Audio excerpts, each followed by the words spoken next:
check, 1, 2. Go! Curious about real estate? Yes! Then you've come to the right place. Get the knowledge you need, get over the fear, and get started. This is the Michael Quarles Real Estate Show with your host, Michael Quarles. Hello everybody, Michael Quarles with the Michael Quarles Real Estate Show. Welcome to Monday morning. Hope you had a great weekend. I did. My new puppy, Boston, who's a pure white boxer, which are kind of unusual. People don't like pure white boxers. And I thought, well, if no one else likes him, no one's going to give him a home, because they like the brindles and they like the brown, the ones that look like cows and stuff like that. And this little guy, he's all white. It's like, and all of his brothers and sisters were there, and they were not all white. Man, he was just like standing out, the black sheep in the crowd. No one was giving him any love, so I thought, well, I'm just going to give him some love. So I picked him up, brought him home. Oh my goodness. He's only like 8 or 9 or 10 weeks old, and he howls because he does not like his crate so badly sometimes. The first couple nights, I tell you what, Saturday night was tough. Sunday night, last night was horrible. I guess my wife says if I can sleep through your snoring, I can sleep through the dog howling. Don't know what that means because I've never heard myself snore. I don't even know if I do that or not. She just tells me I do, and I just assume she's not lying to me. Bless her heart. So we got a new dog in our family. But we're going to ask some questions today. We're going to answer them, hopefully. We have 5 that were sent in by real estate investors. And remember, if you have a question, send it to support@michaelquarles.com. Before we get started, though, I wanted to talk about 2 things. It is the beginning of October 2016 as I'm recording this. That means we have October, November, and December to finish out our 2016. I don't know how your 2016 is going so far, but mine is ahead of pace. I set goals. I look at those goals. I reevaluate the goals. I accomplish some, and then I add more once I accomplish some. I'm looking at goals daily, weekly, monthly, quarterly, semi-annually, and annually. And then I look at long-term goals as well. So knowing that we have a quarter left, I just wanted to shout out and tell you guys to set some goals for the next 3 months. Don't take it off. A lot of people take off the next 3 months, between, got all the holidays coming up. Got the scary holiday this month. We've got Thanksgiving, then we've got Christmas, and then we got drunk New Year's. And don't take the time off. Continue to send your mail out. The week of Christmas, you don't want to send an email out. Other than that, continue to send your letters out. Put your bandit signs up. Do whatever you're doing for marketing. Walk and talk and be the real estate investor that you are. Introduce yourself to strangers. Get some deals done. Because I can tell you this one thing right here. No one likes selling their home during the holidays. So therefore, if they call you to buy their home during the holidays, guess what? They're motivated. Because no one likes it. No one wants to take down the Christmas tree. But sometimes people have to sell the house so they can have a Christmas tree. Sometimes life, just gets in the way and they got to start doing stuff now instead of waiting for the first of the year. They don't have time for New Year's resolutions, and neither do you. So continue, set your plan, set your goals, the 6 areas of your life, and make it happen. The second thing is I'm creating an app. If you go to the website, michaelquarles.com/IQ, IQ stands for investor questions, nothing about intelligence. So Michael Quarles, Quarles is QUARLES.com/IQ. You can actually see the seller questions on your phone, on your computer. Makes it real super simple. It's all logic's all there. So if you ask the seller, do they have a house they're hoping to sell, and they say no, well, there's no reason to ask them how many bedrooms it has. So it dismisses them. It tells you what to say after that.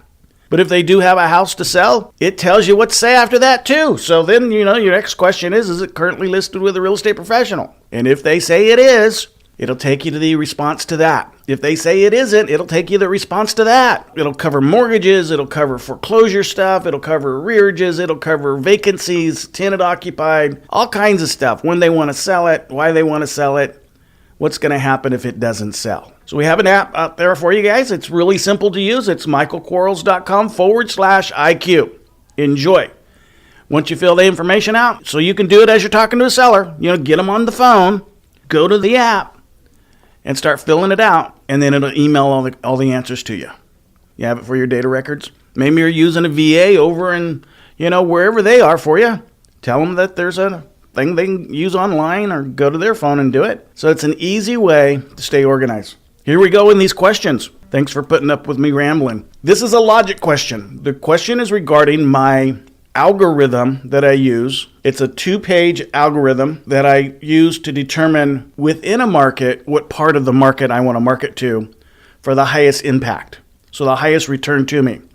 Because if I'm just, go to a new city and I just start blasting out marketing, well, I may be marketing to a part of the town that there would be no benefit. So because of that, I want to make sure that there's benefit all the time. So I run an algorithm on the city. And this question is why are there 2 sheets? And that's because we're looking at pulling data. So here's some of the data feeds that we're pulling. We're looking at how many cash investors are buying within a zip code, how many houses there are within that zip code. So let's assume for a second there's 1,000 houses in a zip code and we have a 0.87% cash investors buying in that market. Well, I need to know houses to how many investors are buying so I know my percentages. And then I want to know if there are any pre-foreclosures, things that are in notice of default or trustee sale or list pending stages. I want to know if there are any REOs, real estate owned by a bank. I want to know the days on market, how long it takes a house to sell in that marketplace. And then I want to know how many units there are in that market that have an equity base, enough money in equity that causes me to be successful. Because let's face it, if I have that original 1,000 houses and I don't have any of them or a small portion of them that have an equity position, well, I don't want to be marketing to that area. But if a high percentage of them have an equity position, well, then I like that. But if I have a high equity position market, but I don't have any cash buyers that like the area, well, see why we're pulling multiple things here? And then I want to know, the number. Of course, we just talked about the equity position. I want to know how many of those units that have equity are below median. If you have 500 houses that are selling, what's the median value? Not the average, the median. How many of those under median houses have equity? And then I'm going to break that number up into 3, the bottom third, the middle third, and the top third. So this question's about that marketing algorithm that's part of the coaching program. We run everybody's market through it, and it just does some really good stuff. It really saves money. People always ask me, this question. Should I wait to join your coaching program until after my marketing works? Should I join it before my marketing works? Well, and I always tell people, join the program to make sure your marketing works. It's like, man, I've seen people, unfortunately, they join the program and they learn that they've been spending thousands of dollars in the wrong market or the wrong area of the market.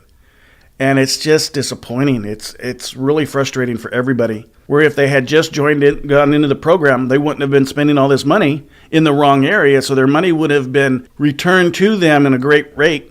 So I know it works. But anyway, so this question is about that. So why is there 2 sheets? One of the sheets, we look at everything being equal. Let's get as an example.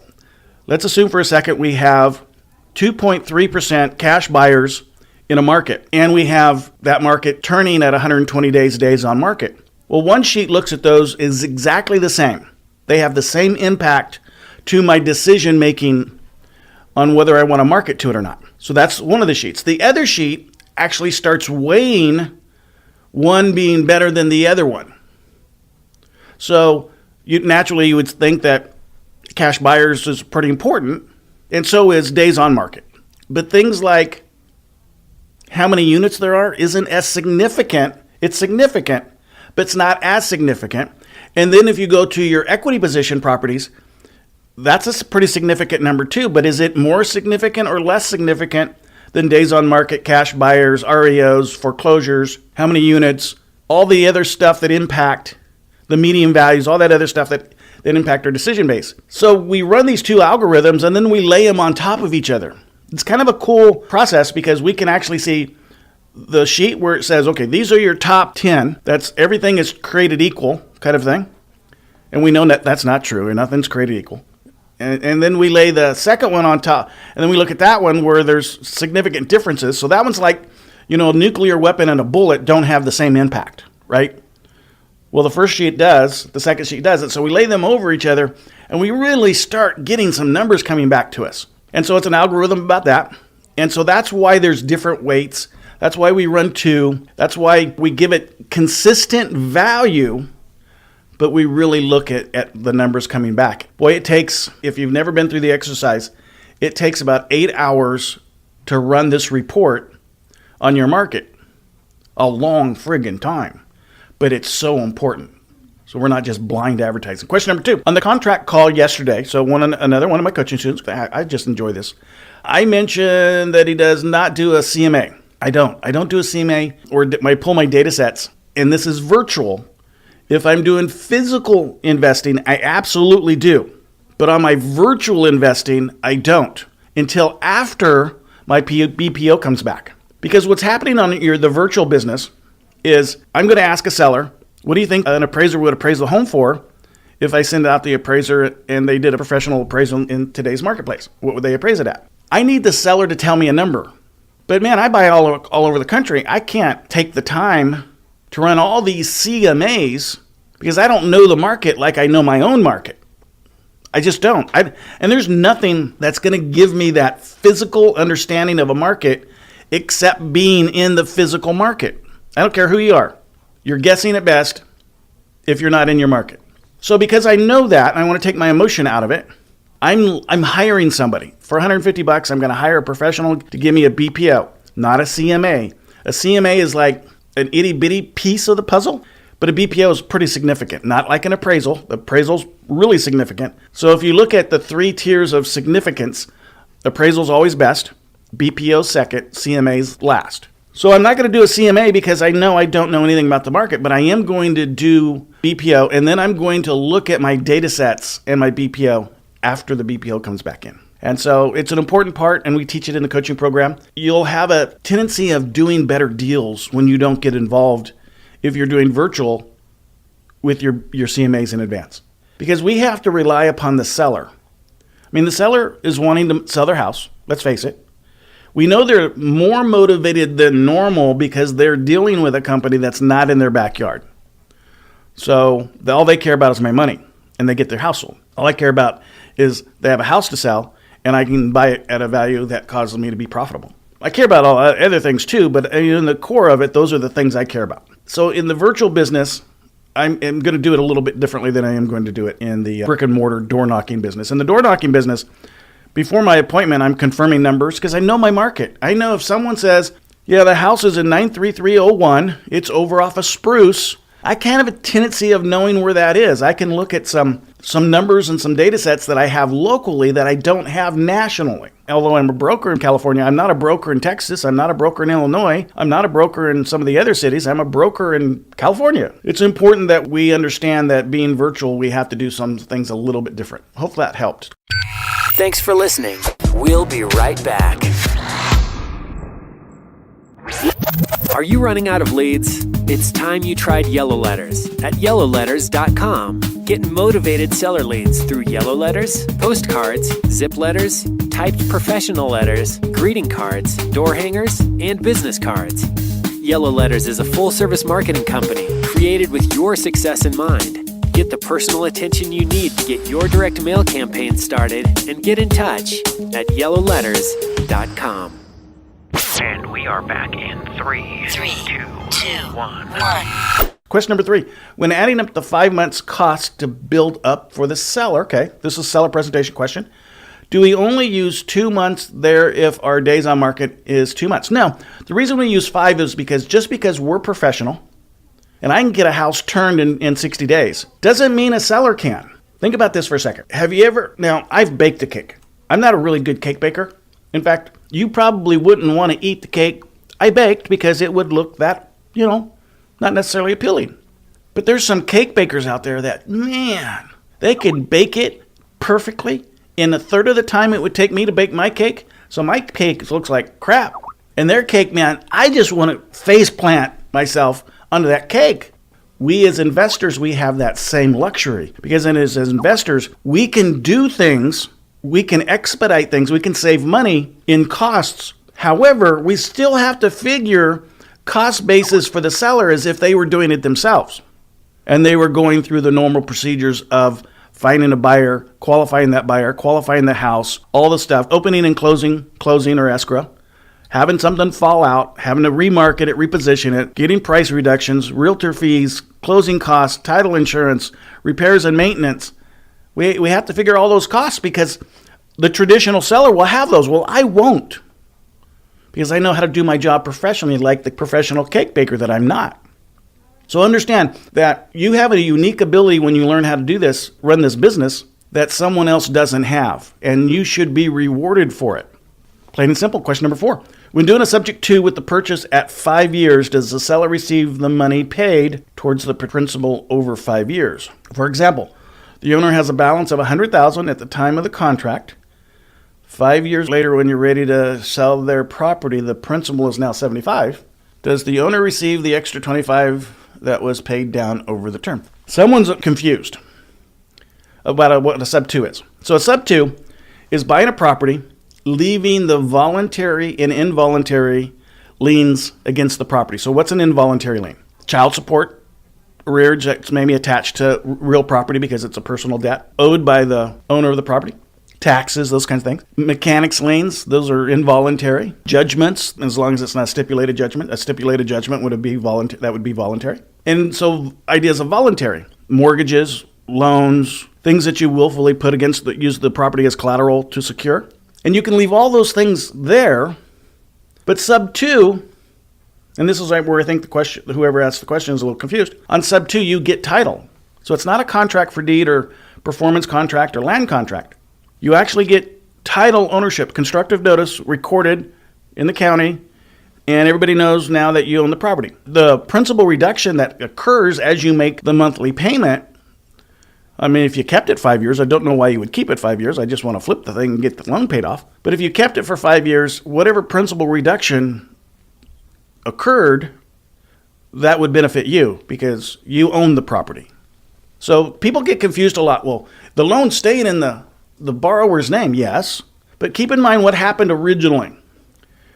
We had a promissory note that someone attached and used their property as collateral to secure. So they borrowed $100,000.